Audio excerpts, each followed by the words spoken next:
छत्तीसगढ़ में पीएससी के रिजल्ट पर विवाद हो रहा है। बीजेपी ने इस पर काफी आरोप प्रत्यारोप भी लगाए हैं।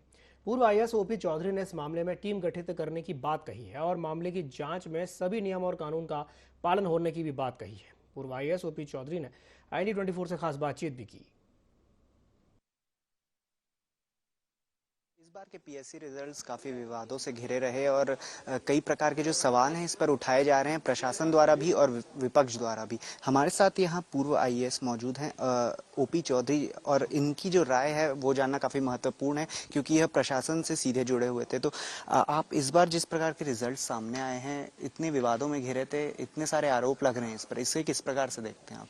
देखिए, छत्तीसगढ़ पीएससी पर पिछले 4-5 सालों में, और पहले भी कई तरह के आरोप लगे, लेकिन पिछले 4-5 सालों में और आरोपों की बौछार है। जो मैं कोई पॉलिटिकल एंगल से बयान नहीं दे रहा हूँ, मैं ये पूरी तरह से एक प्रशासनिक रूप से और छत्तीसगढ़ के युवाओं की दृष्टि से बात कर रहा हूँ, कोई भाजपा कांग्रेस की दृष्टि से बात नहीं कर रहा हूँ। कि आप देखेंगे कि पहले एक युवा ने आरोप लगाया कि उसके पीछे का जो रोल नंबर था एब्सेंट था और इंटरव्यू कॉल आ गया उसका, या ट्रांसपेरेंसी के लिए मांग रही कि आंसर की कार्बन कॉपी दी जाए, युवाओं की मांग रही है, वीडियोग्राफी को कंपलसरी बनाया जाए, अमेंडेड मॉडल आंसर, संशोधित मॉडल आंसर प्रकाशित करना अनिवार्य किया जाए। इस पर ये सब ट्रांसपेरेंसी रिलेटेड इशू थे, जिसकी मांग छत्तीसगढ़ की युवा लगातार कर रहे थे, लेकिन उस पर कभी छत्तीसगढ़ पीएससी ने ध्यान नहीं दिया, नहीं, वो जानबूझकर मुझे लगता है कि उन्होंने नहीं जारी किया। और अभी का जो रिजल्ट आया है उसमें हम देखते हैं कि कांग्रेस के बड़े नेताओं के परिवारों से, या छत्तीसगढ़ पीएससी के चेयरमैन के परिवार से, अधिकारियों के परिवारों से, मतलब एक एक परिवार से 2-2 लोगों का चयन हो रहा है।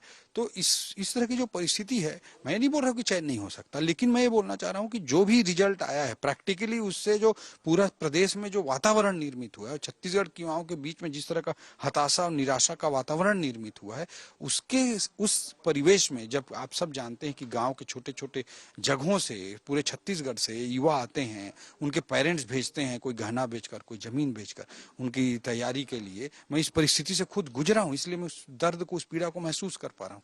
वैसी स्थिति में जब युवा आते हैं तो उन युवाओं के साथ कोई अन्याय ना हो, दूध का दूध पानी का पानी हो, इस दृष्टिकोण से कोई भी सरकार में बैठा उसकी जिम्मेदारी बनती है।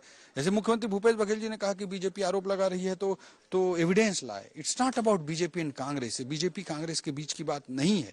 ये आरोप जो लग रहे हैं, जो परिवेश निर्मित हुआ है, प्रदेश के युवाओं के बीच में हताशा और निराशा का जो वातावरण निर्मित हो रहा है, उन परिस्थितियों में कोई भी सरकार पर हो, जो भी हुक्मरान हो, उसकी जिम्मेदारी बनती है कि दूध का दूध और पानी का पानी करे और छत्तीसगढ़ के युवा भाई बहनों के विश्वास को वापस सिस्टम के प्रति पैदा करे। इसलिए उनको हाई कोर्ट के रिटायर्ड जस्टिस की अध्यक्षता में न्यायिक जांच कराना चाहिए। ये थे हमारे साथ पूर्व आईएएस ओपी चौधरी जी, जिनका कहना है कि जिस प्रकार के विवाद सामने आए, जिस प्रकार के आरोप लग रहे हैं, इस पर एक प्रकार की जांच होनी चाहिए और जो नियम कानून है उनका पालन करना चाहिए। और सरकार किसी न किसी तरह से जो भी आरोप लग रहे हैं इस पर कहीं ना कहीं आगे चलकर निदान या निवारण जो है वो किया जा सकता है। कैमरा पर्सन मनीष अरपाल के साथ अद्वैत नाइक, IND24 रायपुर।